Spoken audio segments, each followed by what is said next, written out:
نہیں بھی ہے تو تب بھی انہیں بار بار اس بات کا وہم ہوتا ہے کہ جی میں ناپاک ہوں. صحیح. ٹھیک ہے نا. اچھا جس طریقے سے بہن نے یہ بات کی ہے نا تو اس کا مطلب یہ کہ یہ بہت زیادہ ڈیتھ میں کچھ مریض نہیں ہے, مطلب یہ ہوش میں رہتی ہیں. تو اس میں صرف یہ ہو جائے کہ مطلب یہ وہم کو چھوڑیں.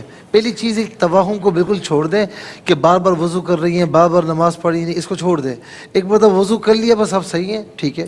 اور اگر اس کے باوجود بھی مطلب آپ ہوش میں ہیں اور ناپاکی لگ چکی ہے تو پھر ناپاکی کو پاک کر لیں اور اس کے بعد وضو کر کے پھر نماز پڑھ لیں. وہم کو بالکل سائڈ پر رکھیں.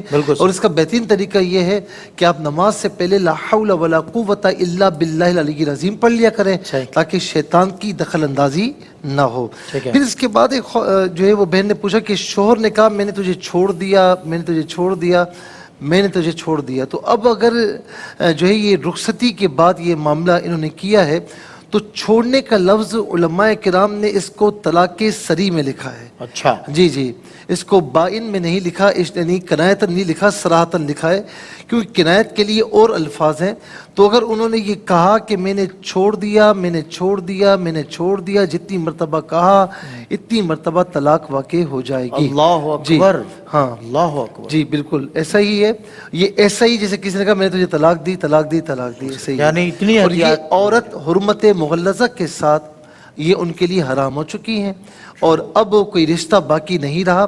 اور اب ایک ہی طریقہ ہے کہ ان کی عدت گزارنے کے بعد کہیں اور وہ نکاح کریں اور وہاں پر فزیکل ریلیشن کے بعد وہ طلاق دے دیں ان کیس, تو پھر ان کی عدت گزارنے کے بعد ان سے کر سکتی ہے. باقی کوئی طریقہ نہیں, قرآن کریم نے یہی فرمایا ہے. اور ان کیس کے فَإِن طَلَّقَا کیس اگر ہوا ہے. بہن نے کہا کہ میں نے ان کیس اس لیے کہا کہ آپ سمجھ رہے ہوں گے بالکل ظاہر ہے کہ وہ ظاہر ہے پھر حلال ہے وہ پلان. بہن نے کہا کہ زکوٰۃ اپنی ساس کو دینا جائز ہے یا نہیں. یہ پہلے بھی ہم عرض کر چکے ہیں کہ اپنے اصول اور فروع کو دینا جائز نہیں ہے. یعنی اصول والد والدہ پھر اس سے جتنے اوپر, فروع آپ کا بیٹا آپ کی بیٹی پھر اس سے جتنے نیچے, اور اس کے علاوہ یعنی سید کو نہیں دے سکتے. باقی اپنی ساس کو یا سسر کو زکوٰۃ دی جا سکتی ہے, اس میں کوئی قباحت نہیں ہے. بسم اللہ الرحمن الرحیم. یہ ایک بہن نے سوال پوچھا کہ سحری میں آنکھ نہیں کھلی, 5:15 پہ آنکھ کھلی تو اب پانی کا گلاس پی لیا تو کیا روزہ ہو گیا؟ دیکھیں بات یہ کہ جب آپ خود کہہ رہی ہیں کہ سحری میں آنکھ نہیں کھلی اور 5:15 پہ کھلی ہے, اور ہمارے کراچی میں اگر یہ بہن کراچی کی ہیں تو کراچی میں تو سحری کا ٹائم گزر